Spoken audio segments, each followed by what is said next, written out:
Bike घेऊन आले आणि केंद्रीय मंत्र्यांच्या पेट्रोल पंपावर दरोडा, लाखोंची लूट।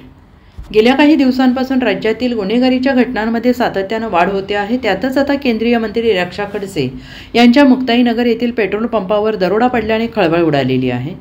मुक्ताईनगरच्या राष्ट्रीय महामार्ग 6 वरील रक्षा ऑटो फ्युएल्स या पेट्रोल पंपावर बुधवारी पहाटेच्या सुमारास दरोडा पडलेला आहे। यामुळे मोठी खळबळ उडालेली आहे। हा दरोडा टाकणाऱ्या 5 पैकी 3 संशयित आरोपींचा पोलिसांनी सिनेस्टाईल पाठलाग करून तात्काळ ताब्यात घेतलेला आहे। प्राथमिक माहितीनुसार काल पहाटेच्या सुमारास 5 दरोडेखोर मोटरसायकलवरून आले आणि यावेळी या दरोडेखोरांनी पंपावरील कर्मचाऱ्यांना बंदुकीचा धाक दाखवत दहशत निर्माण केली।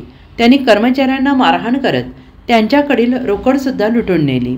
दरोडेखोरांनी सुमारे 1 लाख रुपयांची रोकड लंपास केली। यासोबतच जाताना पंपावरील सीसीटीव्ही कॅमेरे, संबंधित इलेक्ट्रॉनिक साहित्यांची तोडफोड केली। किती लोक होते?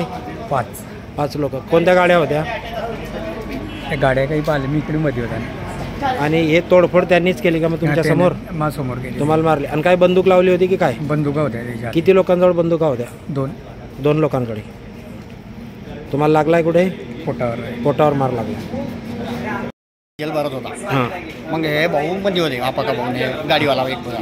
मग गाडी आडी लागल्या, डायरेक्ट मध्ये घेतली। मग आमच्या डोक्यावरून ते बंदुका ठेवल्यानं कॅश द्यान ते तोडफोड केली। किती बंदुका होत्या? 2 ते 3 होत्या।